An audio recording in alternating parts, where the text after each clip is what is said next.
up to the screen. Hey, all, welcome in. Post-game show. After a rough loss, where Colorado controlled that first quarter. Welcome into Colorado Live, shoulder to shoulder.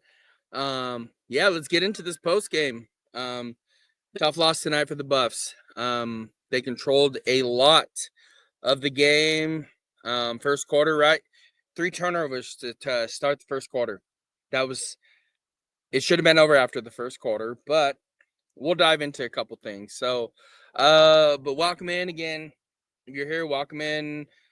Follow me, please, on Twitter, 303_Manny, Instagram, Manny_303.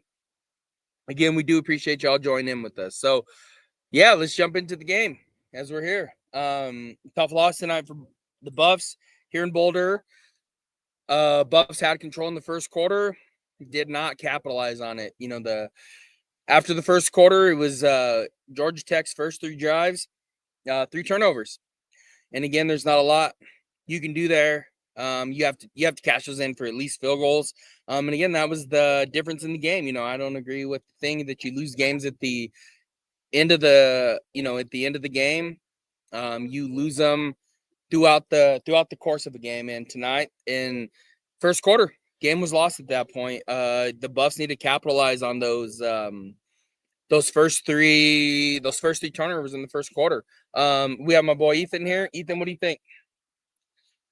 Well, the only quarter that we won was the first quarter.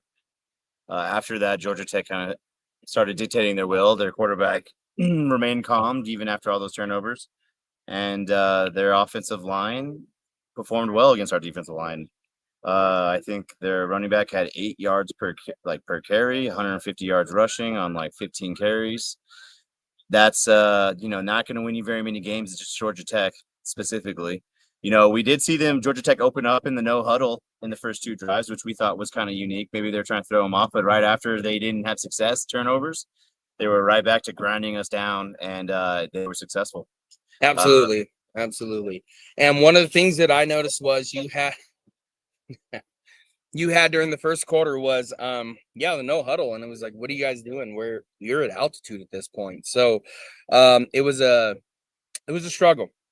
It was a struggle. We seen Caden Salter struggle tonight.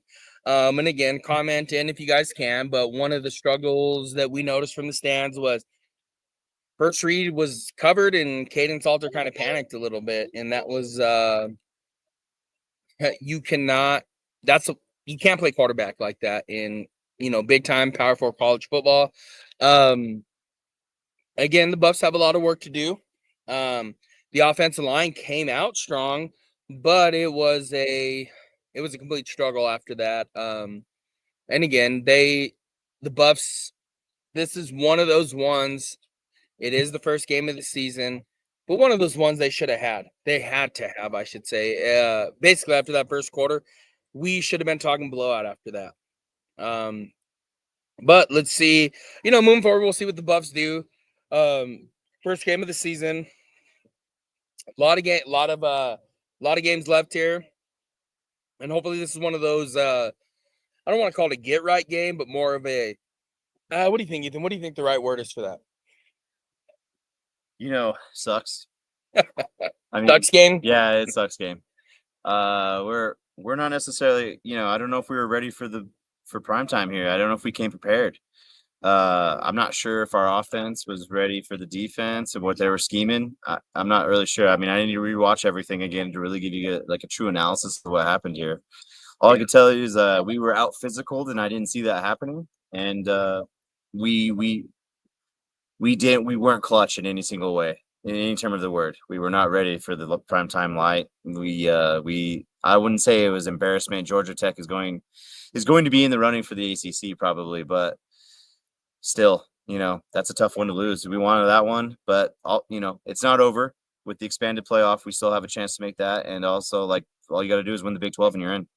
Absolutely. And I know that you're a Bronco fan, and we've seen a little bit of Pat Shurmur, a lot of horizontal play calling and this and that. And it's easy for us to diagnose from the stands, right? And obviously not seeing what they're doing, but it feels feels like they could have attacked a couple different places outside of horizontally. A couple times it seems like Caden Salter had a lot of green in front of him and chose to run outside.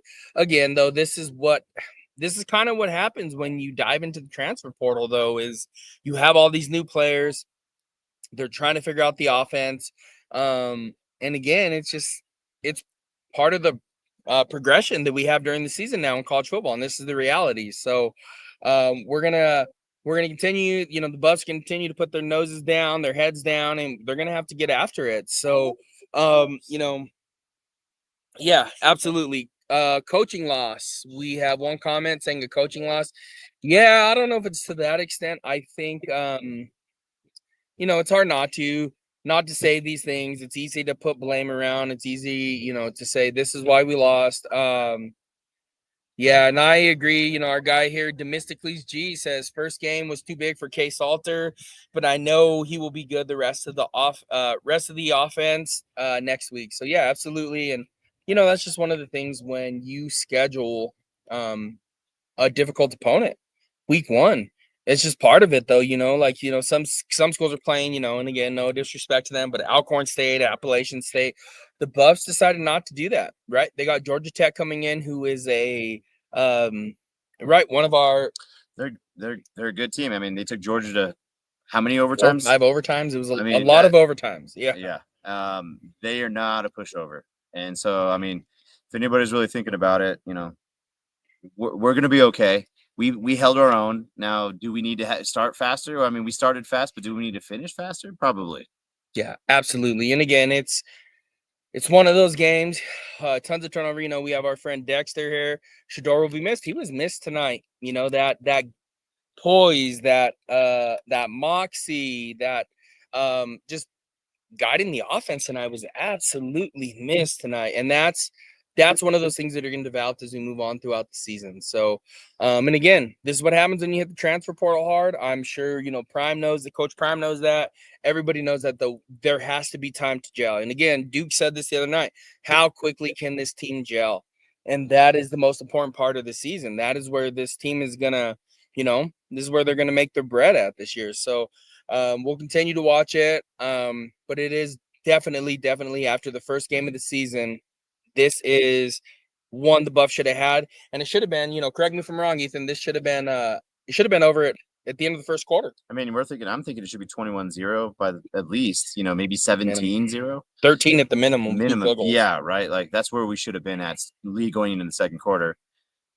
Where was it tied after the first quarter? Oh, it was close. I think it was still 7-0. It was still. I mean, they got all the momentum back when it was 7-7. Absolutely. And it was a brand new game. It's like they didn't have 3 turnovers. Their quarterback he was calm. He's collected. Pat Shermer wasn't really calling plays for like O'Malley and Miller or anybody that we thought that was going to be playmakers. I didn't see it anyways. It just was a lot of dinking and dunking, which honestly I remember from the Broncos a long time. When he was there, it didn't really work. But we'll see. Maybe he can adjust. I'm not the biggest Shermer fan, but we'll see how that goes. Yep. And again, as we've talked about, right, this is one of the things that's going to happen, when you have so much turnover. And again, this is one of the negatives of the transfer portal. Like, you do not have that time to gel. This guy's not been working second string. This is the first game of the season, right, where we have preseason in the NFL.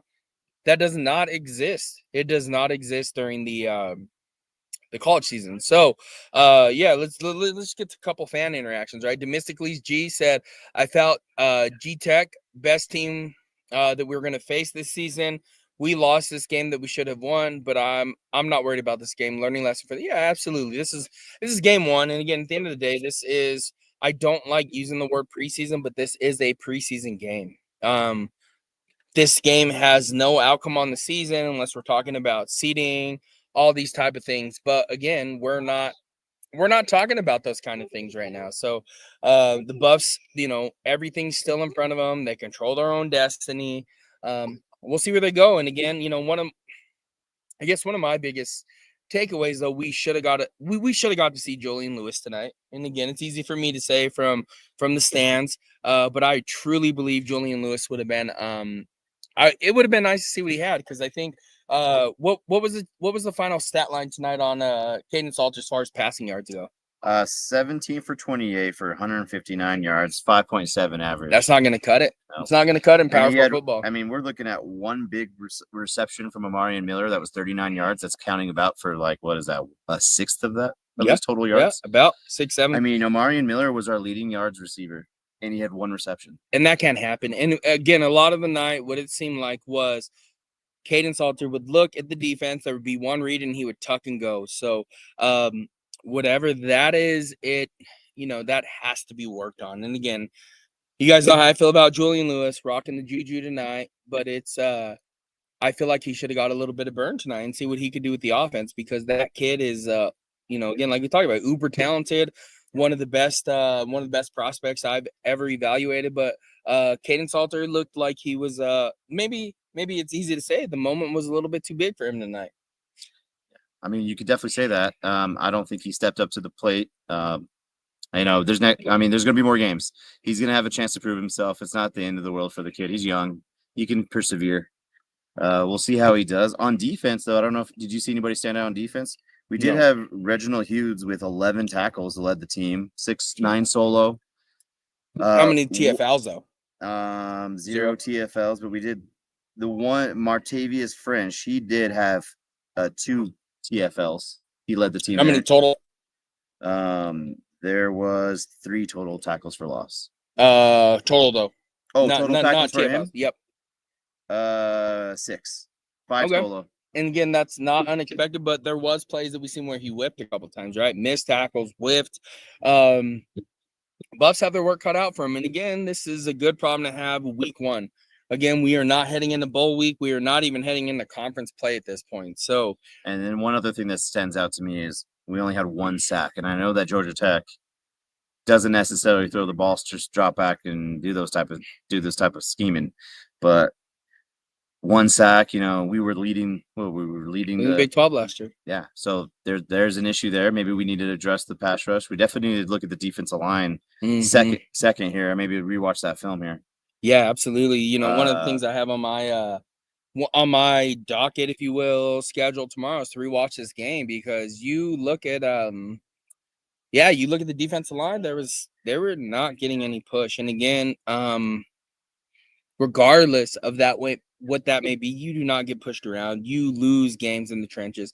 Clearly, Colorado lost this game in the trenches tonight. Colorado needs to get tougher, and that's just as simple as it is. And again, luckily, this is just game 1, but there is a lot to improve upon this game. Luckily, it is game 1. This is not Big 12 play. And again, obviously, we do not expect this performance against Delaware next week here at Folsom. But the following week, though, they got Houston. They're on the road playing in Houston in a Big 12 game. I mean, let's see. Salter, he's probably going to have some more chemistry in Delaware. He should, right? I mean, they're working on it. I mean, if you really think about this game here, we were about 3 plays of him, 3 completions away, deep completions that he had away from really changing this game, and we probably would win. Yep, right. So, if you think it that way, maybe it is, if he just needs a little more time with the receivers and he's hitting those deep shots that we missed. Absolutely. I mean, half glass full here. It's not the end of the world for the kid. No. He has talent. We definitely saw his talent out there. His decisions weren't quick, and that might come with more time here. Yeah. Because you go from G5, right? You're playing G5 at Liberty, and now it's like, welcome to the big league, young man. So, right, like everything, we talked about Hughes and Martavius Hughes, Reginald Hughes, Reggie Hughes, and Martavius French. They're right. It's the speed of the game. The speed of the game looked like it was a lot for Caden Salter tonight. It was not a lot of reading the field, not a lot of that. And I do agree from what we saw from the stands, you guys, like Demysticles G said, our O-line looked awesome tonight. Yeah, they were getting tons of push, but it was predictable. It was a lot of predictable. It was a lot of horizontal game. And again, the Buffs, there is too many playmakers on this team to keep going horizontal, right? Like, let's stretch that thing. Let's get that thing vertical. Let's get that thing moving. Like, there's no corner routes. I can't even think of a corner route that was hit tonight, right? Play action. There was a lot of missed opportunities. And again, from what I've seen the last couple of years, I really enjoyed the play calling for Pat Shurmur. But like my boy E said, though, this is those of you who are Bronco fans. It didn't end well. It didn't end well. It did not end well. Just missed opportunities tonight. And again, hopefully this comes with how the season goes. And again, it was just a tough loss tonight here at Folsom. Everything's still in front of them. Yeah, I like this comment as well.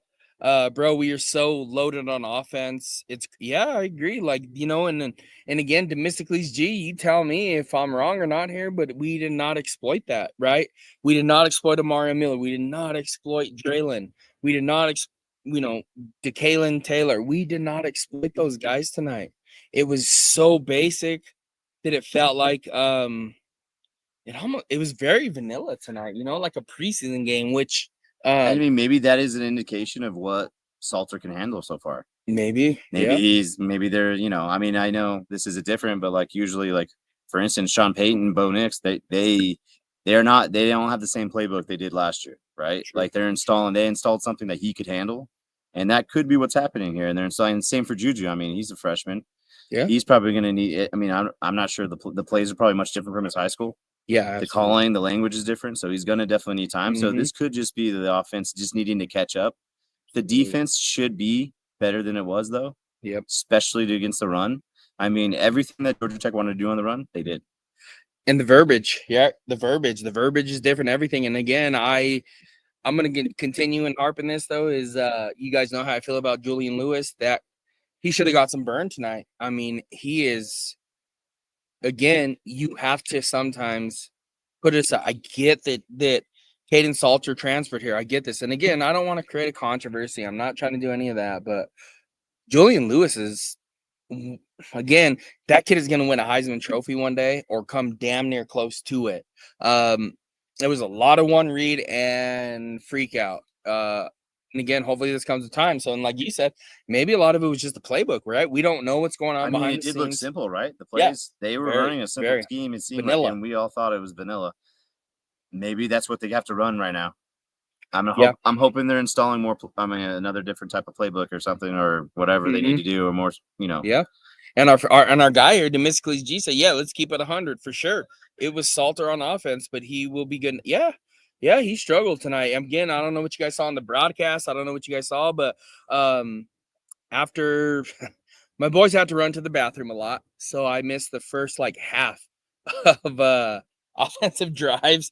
We came back though, and I saw the first one. I asked my boy E, my wife here, what happened. And they were just like, he's just like one read, and so I watched and I was like, man, it is one read and freak out. Escape the pocket. Look, when the pocket wasn't broken down. I give him credit for keeping his eyes downfield when he escaped the pocket. That was good, but he wasn't hitting on the run. No, not at all. Overthrowing his receivers, and a lot of times I was seeing him run up to the receiver after he'd overthrow them and be like, "Hey, we need to go this way."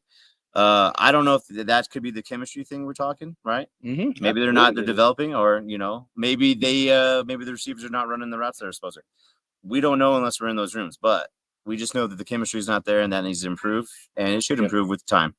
And I would have scored those quarterback fault on those throws though, because we had one to who was it over there? Our transfer right there from Mississippi State, number 26. Man, I can't think of his name right now, but he missed him, and that was a touchdown, and we settled for 3. Right? That was over here on the south end of the end zone, and that was a touchdown. Clearly a touchdown. You settle for 3. That's how you lose. And again, what I don't like though is it was too conservative. It's 4th and 2, 4th and 1, and midfield. You are at home week 1. Go for that shit. And again, I don't mean to use my language, but you go for that there. Hope your defense can get a stop. Was our best player the punter today? I mean, he had 2 inside the 5. I thought that was the 2 biggest highlights we got going on. Yeah. Absolutely.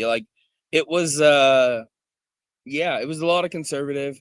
But again, I'm not in there. We're not in there with the coaches. We're not in there with prime time. But some of those plays, some of those downs, they should have went for it. You're at midfield. Go for it. Go for it at this point. Run the ball. Run the ball. Get behind that big offensive line, right? Right. 4th and 1. Trust them. Let's go. Let's go. So we'll see what's in store for next week. But moving forward at this point, Buffs have the rest of the season. They have everything still to play for. It is one game. Looking forward to next week to Delaware. Which real quick, we have Delaware's I can't remember the name of the pod. These really nice people from Delaware. They're coming on to the pod on Monday. We're gonna go over the game, talk about each side, what we should look forward to. So we have them coming on from Delaware on Monday, again, 6 p.m. Mountain Time. We're working on the weekend, so hopefully we get some overtime pay. But again, just we'll dive into that as we go. But again, the Buffs have everything to play for. We're not in Big 12 play yet.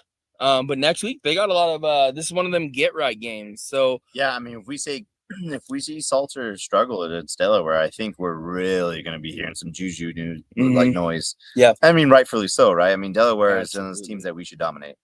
Yeah, it should be over at halftime. We should be seeing Julian Lewis by at least the middle of the third, maybe the very beginning of the fourth. Start of the third, we should see Julian Lewis come out to take the third quarter. And again, I would not be shocked to even see Julian Lewis play a lot in the first quarter next week. And again, I'm going to continue harping this, though. That is one of the most talented kids who has ever stepped foot on CU campus. We should see more of him next week, and that is my hope. Again, not questioning the coaching, anything like that, but Julian Lewis has everything, man. Like, this kid is right. Like we heard Duke say, he has the Jew factor, right? Julian Lewis, the Juju factor. So we'll see next week. Right, like we just said here, our buddy Demysticles G said 2023 K Salter next week, hopefully. That's the hope. And again, we do have to give things to gel, as much as fans, right? We sit here and we're like, we want everything to come immediately. Again, it is a process throughout the season. The hope is that the team gets better throughout the year as we go. And again, it's just a tough loss tonight. Colorado should have ran away with this one after the first quarter. So they had the chance to. Absolutely. What are you looking forward to next week? What do you think we need to show next week to prove that we are actual true Big 12 contenders this year? Well, we need to start fast. I think we should be up by 21 points in the first quarter. I think that'd be a good indicator that we're a real team. If we keep Delaware in the game, I think we're gonna have to really consider whether we're gonna finish in a bowl game series or if we're gonna get 6 or 7 wins. Absolutely. I mean, I don't see that happening. Delaware doesn't seem like a team that's going to really give us too many problems. I mean, one of the things I noticed in this game is we look the part of a big Power 4 school, right? Our players match up size-wise, strength-wise, and speed-wise with all those other players. And so when it comes to that, I mean, if we're struggling against Delaware and we have these type of players, then we really need you could then at that point blame coaching and whatever else. There's a lot of problems. It could be a lot of problems. Yeah, and I think next week we'll see. Again, how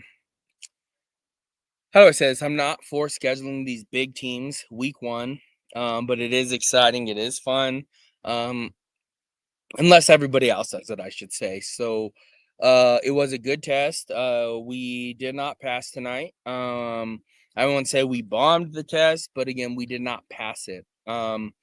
But next week we got a lot to look forward to. This team has everything in front of them at this point. Colorado is a work in progress. And we kind of knew that. I thought they had enough tonight with the home field advantage. Caden Salter, the athleticism. The place was rocking in the first quarter. Man, it was loud. It was loud. And again, if you check my Twitter, you'll be able to see that tonight, and again, there was a lot of letdown fans tonight. There was a lot of at the end of the game, some fans upset. There was a lot of Georgia Tech fans. Yeah, happy. There was. Yeah, there was a lot of that. Yeah, there was quite a bit. There was quite a bit at this point. Yeah. That's a story for a different day. And again, though, it's part of football, though. It's part of building a new team. And again, we still, Prime, we still love you. Coaching staff, we still love you. Salts, we still love you, baby. You guys got the rest of the season to play for this. So continue to do what you guys do. We'll be here next Saturday. You coming next Saturday? Well, I'll see if I can be here. he'll see if he can be here. So, which probably means no. So we will be here though. My wife and my two boys, the ones that you see, I think you're probably sleeping in the car now at this point. We'll be here next week. We'll be here to start with the pregame, postgame show.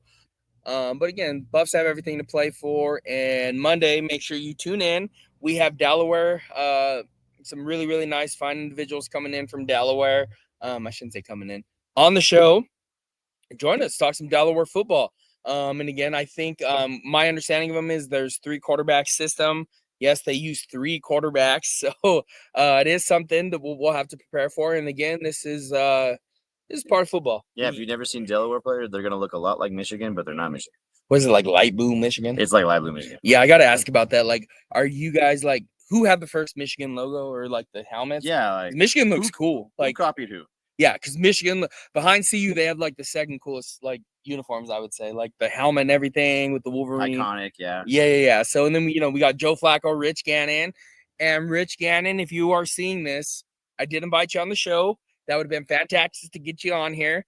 But again, no worries. But yeah, we'll catch you guys next week, Monday. We'll all be here, ready to rock. And again, it's not the end of the world here, Buffs. Rest of the season to look forward to. So, and again, if you guys need me, what is 970? Man, I always forget this. So let me pull up the banner, just so you guys remember. I am like gonna remember this at some point, guys. There it is at the bottom. So hold on. 970-614-5771. Make sure that you guys shoot us a text here. Let me know what you guys want to talk about. If you have any questions for the Delaware guests that we have on, shoot those in there as well. But again, like always, we have no show without you guys.